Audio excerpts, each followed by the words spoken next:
खुलुमबाय नमस्कार जोंनि सभामुखआ सफैबाय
स्वागत उहाँको टिमको स्वागत तालीले स्वागत मेचे समाज सिबिआरको आफतको अध्यक्षको तर्फबाट संस्थाको केन्द्रको तर्फबाट यो माइक्रोफोन कार्यक्रम सञ्चालकज्यूलाई म हस्तान्तरण गर्नको लागि प्रतीक्षा घडी समाप्त भएको छ। हामीलाई चाहिँ कार्यतालिका सम्माननीय सभामुखको सचिवालयबाट आए अनुसार नै उक्त समयमा आजका यस कार्यक्रमका प्रमुख अतिथि प्रतिनिधि सभाका सभामुख सम्माननीय देवराज घिमिरेज्यू कार्यक्रम स्थलमा आइपुग्नु भएको छ।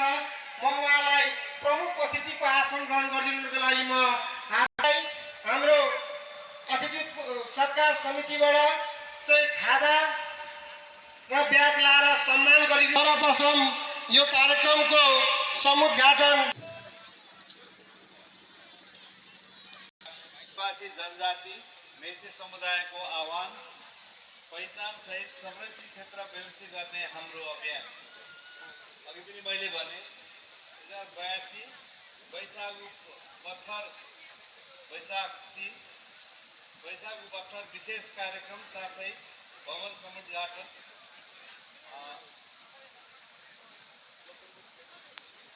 समुदायको महान राष्ट्रिय पर्व वैशाखु बत्थर सांस्कृतिक कार्यक्रम सफल पारौँ ल यसरी मैले उद्घाटन गरे।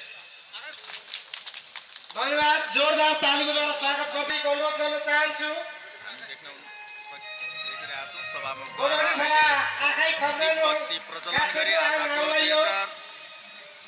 को वैशाखु बत्थर उद्घाटन गर्दै हुनुहुन्छ। आफातको केन्द्रीय सभाका सभामुख सम्मानीय केन्द्रीय कार्यालय समूहका केन्द्रीय अध्यक्षज्यूलाई हाम्रो कार्यक्रमको प्रमुख अतिथिज्यूलाई र सुरक्षाको व्यवस्था मिलाएर स्वयंसेवक भाइहरूलाई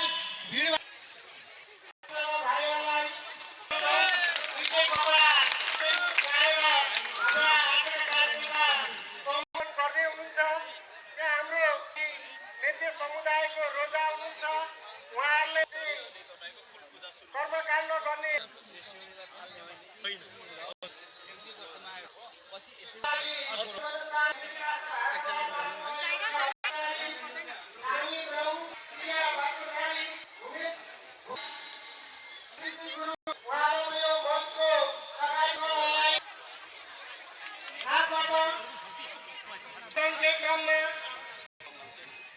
बलदेव सिंह गोमदेवज्यूलाई पनि म विशेष अतिथिको आसन ग्रहण गरिदिनुको लागि म हार्दिक अनुरोध गर्नुको लागि म हार्दिकज्यूहरूलाई यो मञ्चको अगाडिपट्टि दिनुको लागि म हार्दिक अनुरोध गर्न चाहन्छु र यसको लागि समन्वय र मान्छे सिगाङाउ पहिनानै गाउने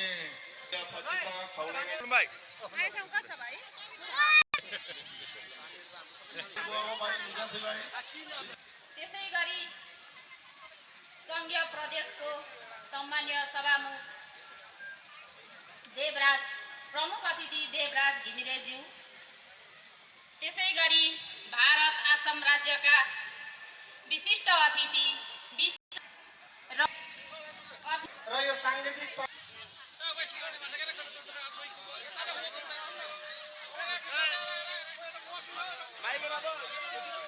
पैसा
मेचे समुदायको आह्वान पहिचान सहित संरक्षित क्षेत्र स्थापित गर्ने हाम्रो अभियान मेचे समाज सिबिआरी आफात केन्द्रीय कार्य समिति मेची नगरपालिका 11 धाइजान झापा सम्मान पत्र श्री विशु मेचेज्यू मेची नगर 11 धाइजान झापा मिति 2020 साल 1 महिना 3 गते यस संस्थाको केन्द्रीय कार्यालय स्थापनार्थ आफ्नो अमूल्य जग्गा 12 धु दान स्वरूप प्रदान गरी मेचे समुदायको भाषा संस्कृति तथा पहिचानलाई संरक्षण एवं सम्वर्धनमा पुर्याउनु भएको अतुलनीय योगदानको उच्च मूल्याङ्कन गर्दै वैशाखु बथर 2082 को पावन अवसरमा सधन्यवाद यो सम्मान पत्र प्रदान गरिएको छ। यहाँको सत्कर्मबाट भावी सन्ततिहरूलाई प्रेरणा मिलोस्, सुस्वास्थ्य, दीर्घायु एवं उत्तरोत्तर प्रगतिको कामना सहित भविष्यमा पनि थप साथ सहयोग र मार्गदर्शन मिलोस् भन्ने उपेक्षा गर्दछौँ। वीरेन मेचे अध्यक्षज्यू, प्रमुख अतिथि सम्मान्य देवराज घिमिरे, सभामुख प्रतिनिधि सभा, महासचिव कालु मेचे, सचिव महेश मेचे, यो सम्मान पत्र म सम्मान्य सभामुखको हातबाट आदरणीय व्यक्ति विशु मेचेज्यूलाई चाहिँ प्रदान गरिदिनुको लागि म हार्दिक अनुरोध गर्न चाहन्छु। त्यसै गरी यो खाता ओढाएर पनि उहाँलाई सम्मान गरिदिनुको लागि म हार्दिक अनुरोध गर्दछु र यो उपस्थित सम्पूर्णलाई जोरदार ताली बजाएर पनि स्वागत गरिदिनुको लागि म हार्दिक अनुरोध गर्न चाहन्छु। मेची नगर 12 धाइजन झापा हुनुहुन्छ। यहाँ लेखिएको भाषाहरू सबै त्यही भएको हुनाले मैले वाचन गर्न चाहिनँ। हामीलाई उहाँले पनि 12 धुर जग्गादान प्रदान गर्नुभएको छ। उहाँलाई सिङ्गो मेचे समाज सिबिआरी आफात केन्द्रीय कार्य समितिको तर्फबाट र सिङ्गो मेचे समुदायको तर्फबाट हार्दिक धन्यवाद पनि ज्ञापन गर्न चाहन्छौँ। र यो सम्मान पत्र प्रदान गरिदिनुको लागि आजका कार्यक्रमका प्रमुख अतिथि प्रतिनिधि सभाका सम्माननीय सभामुख देवराज घिमिरेज्यूलाई म हार्दिक अनुरोध गर्न चाहन्छु र यो खादा ओडाएर पनि म सम्मान ग्रहण गरिदिनुको लागि म र ताली बजाएर जोरदार रूपमा स्वागत गरिदिनुको लागि मञ्चमा आसीन रहनुभएका विभिन्न क्षेत्रबाट आउनुभएका सम्मानित व्यक्तित्वहरू, हाम्रो छिमेकी राष्ट्र भारतबाट यो समारोहलाई सम्पन्न गर्ने योजनाका साथ आउनुभएका पूर्व मान्य सदस्य लगायत त्यस क्षेत्रबाट आउनुभएका खास महानुभावहरू मात्रै होइन, त्यसको विकास गर्नको लागि, त्यो जातिहरूको संरक्षण र प्रबन्धन गर्नको लागि केही समयदेखि त्यो जातिमा एउटा जागरुकता बढेको छ। त्यसले आफ्नो परम्परा, संस्कार, संस्कृति र आफ्ना चाडपर्वहरूलाई एउटा सामूहिक कार्यक्रमको साथ संरक्षण गर्दै अगाडि बढिरहेको छ। त्यस सन्दर्भमा उपस्थित हुन आएका छन्। आजको दिन हाम्रो नेपालको सम्वतको हिसाबले विक्रमको सम्वत 2082 को वैशाख 3 गते 1 गतेबाट हाम्रा विभिन्न आदिवासी जातिहरूको यो आजको विशेष सांस्कृतिक पर्व वैशाखु बथर मनाउनको लागि झापामा मात्रै भएको समुदायको आफ्नो संस्था त्यो 8 वर्ष हाम्रो राष्ट्रका उपराष्ट्रपतिज्यू आफै एउटा ऐतिहासिक दिन पारेर उद्घाटन गर्ने जुन अवसर दिनुभएको छ वा जुन अवसर प्राप्त भएको छ, यो आफैमा एउटा गौरवको विषय हो भने समीक्षाको विषय नै हो भन्ने मलाई लाग्दछ। तर जे भए पनि नेपाल राष्ट्र विभिन्न जातिहरू, विभिन्न भाषीहरू, विभिन्न संस्कार, संस्कृति र विभिन्न खालको इतिहास बोकेका आफ्ना